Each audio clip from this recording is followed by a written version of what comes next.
Le cacao, un trésor de bienfaits pour la santé de l'homme. Nous allons les découvrir dans cette édition.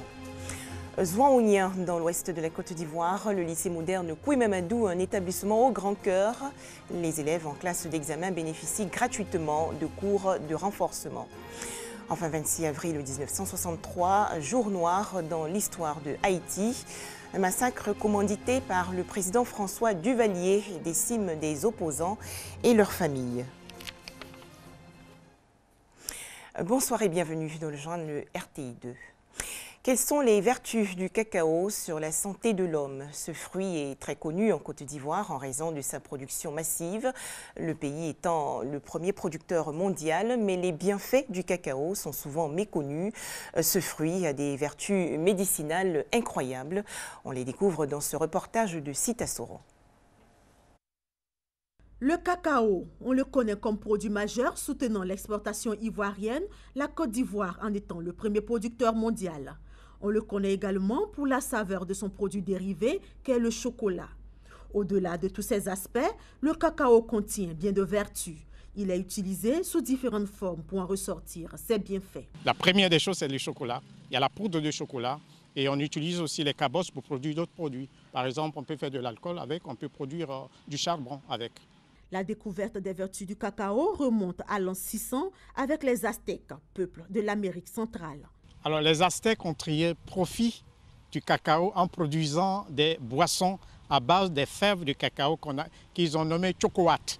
Alors le chocoat, c'est une boisson produite à partir de chocolat, une boisson naturelle, et en même temps ils l'utilisaient aussi en ajoutant certains éléments tels que du poivre et du piment pour leur donner un peu de force. Depuis cette époque, les découvertes s'enchaînent. Le cacao est présenté comme l'un des aliments les plus riches en flavonoïdes, substances naturelles qui lui confèrent une grande capacité d'antioxydants. Il y a des flavonoïdes dedans qui ont pour rôle de nous aider à avoir un cœur bien sain, un esprit sain, c'est-à-dire avoir une belle mémoire. Le cacao a pour rôle de faire circuler correctement le sang au niveau de tout l'organisme, c'est-à-dire ça nettoie les veines. Tout ce qui est maladie cardiovasculaire, le cacao a un effet positif. Les fèves de cacao contiennent du fer et du magnésium, des vitamines A1, B1, C, D, E, bénéfiques notamment à la vision, la formation osseuse, l'équilibre nerveux et la fertilité. Alors là, nous avons des pastilles de cacao, une fatigue passagère, une lourdeur, vous le prenez. Vous retrouvez l'embonpoint. Vous manquez d'appétit, vous le prenez, vous retrouvez l'appétit. Excellent aphrodisiaque. Le beurre de cacao entretient la peau, les cheveux et les ongles. Le beurre de cacao, c'est une matière grasse exceptionnelle. Elle ne couvre pas les rides. On n'en couvre pas très souvent. Il entretient physiquement, votre physique, votre peau, vos cheveux. C'est séduisant. Qui connaît toutes les vertus du cacao voudrait l'avoir constamment dans son alimentation. Avec plus de 200 composants bénéfiques pour la santé, d'où l'appellation nourriture des dieux. Des spécialistes aussi donnent des conseils. Pour des fins médicinales, on peut utiliser le cacao cru, par exemple en gélule, en raison de 2 gélules, au petit déjeuner et au déjeuner. On peut aussi infuser le contenu de 4 fèves de cacao cru dans 30 centilitres d'eau bouillante durant 10 minutes et le boire. En forme torréfiée, consommez chaque jour 2 ou 3 carrés de chocolat noir pour garder la forme. Un tout autre sujet à présent, comment renforcer l'apprentissage des élèves en classe d'examen? Une solution originale, je vous l'annonçais dans les titres, a été trouvée par le lycée moderne Kouimamadou de Zouaounien dans la région ouest du pays. En effet, les 3e et terminales bénéficient gratuitement de cours de renforcement 2 fois par semaine, les mercredis et samedis. Un grand geste humaniste selon les parents et apprenants. Un reportage de Ève Boué. Lycée moderne Kouimamadou de Zouaounien, mercredi après-midi, et des élèves en plein cours. Des heures mises à profit pour remonter le niveau des apprenants des classes de 3e et terminale de tous les établissements secondaires de la ville. Une initiative du proviseur du lycée Kouimamadou. Vu le niveau très bas des élèves, au premier trimestre que nous avons constaté, et vu encore les perturbations occasionnées par les différentes grèves, j'ai jugé opportun que les enseignants se joignent à moi et que ces enfants soient encadrés de manière gratuite les mercredis soirs et les samedis matins. Avec des enseignants d'ici et d'ailleurs qui ont adhéré au projet. J'enseigne au lycée Auguste Miron de Bengoulou et je parcours plus de 20 km pour enseigner ces élèves. Ici, au cours des renforts, c'est principalement les exercices d'application concernant les cours qui ont été faits en classe. Et justement, élèves de divers horizons et parents d'élèves apprécient. Je suis très heureux aussi de participer à ce cours de renforcement qui est gratuit. Et je crois que ça a un vrai apport sur mes études et j'avance. Ça me renforce et puis si je n'ai pas bien compris en classe, je peux venir ici pour mieux comprendre. Ma fille va régulièrement au cours organisé au lycée de Zouanien. Il faut dire qu'au premier trimestre, elle a une moyenne qui n'était pas bien, c'est une moyenne en dessous de 10. Mais au deuxième trimestre, depuis qu'elle assiste au cours, elle a eu 12 de moyenne. Ces cours de renforcement ont débuté depuis le 4 mars 2017 et prendront fin en juin à la veille des examens à grand tirage.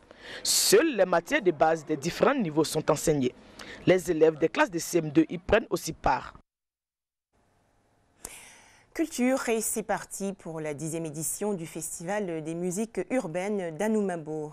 Thème retenu, l'Afrique face au réchauffement climatique. Objectif, sensibiliser les populations au danger de l'élévation de la température de l'atmosphère et des surfaces océaniques dans le monde entier. Ouverture du FEMUA 10 à Anoumabo, village situé dans la commune de Marcory. Pendant 5 jours, les populations abidjanaises vont vivre au son, au rythme de leurs artistes préférés et des conférences, notamment sur les questions de l'emploi jeune et du changement climatique. La problématique du réchauffement de la planète est une question qui se pose avec acuité depuis des années. L'Afrique tout entière pollue moins que l'État du Texas.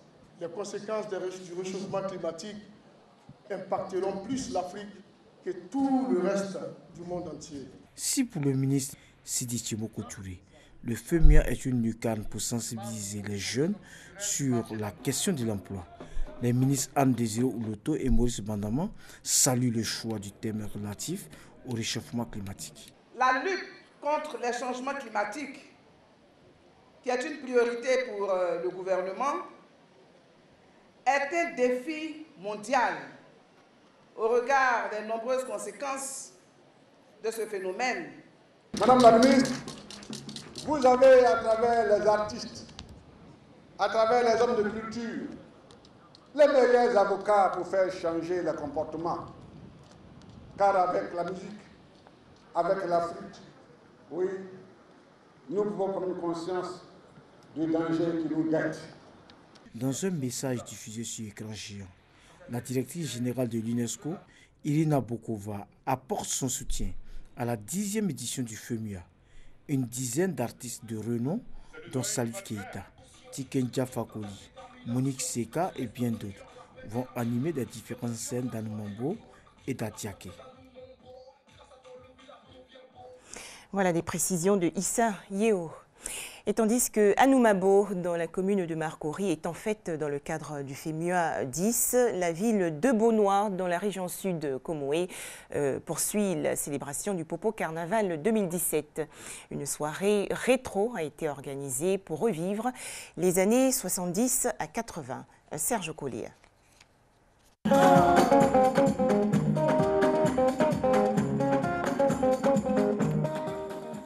Les anciens qui ont vu naître le Popo en 1972 bénéficient aussi d'une tribune. La soirée rétro, moment de souvenir pour situer cette plateforme culturelle et touristique dans son contexte historique. Nos aînés dans les années 50 qui avaient vu le masque européen porté par des anglophones, eux-mêmes ils en ont acheté pour en faire une danse, pour égayer les grandes personnes. Mais c'est des masques très laids qui effrayaient plutôt les enfants. Alors il fallait attendre les années 70 pour que les cadres récupèrent cette danse pour en faire donc Popo Carnaval. En souvenir de cette tradition, il fallait donc aussi initier cette soirée. Cette soirée écrit à sa façon les notes égayantes du popo.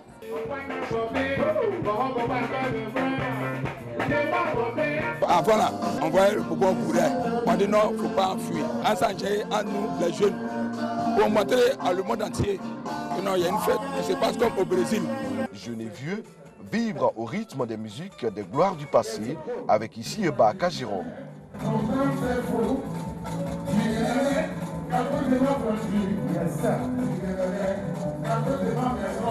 L'orchestre Caméléon Jazz ressuscite les tubes de l'époque, aidé en cela par le non moins célèbre El Pico.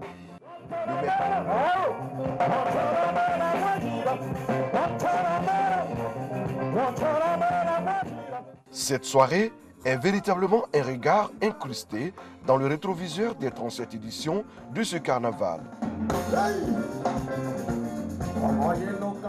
Le ton ainsi donné, les initiateurs ne peuvent que se sentir confiants pour la suite. Au terme des 2 semaines, nous pensons atteindre 2 millions, 2,5 millions de festivaliers.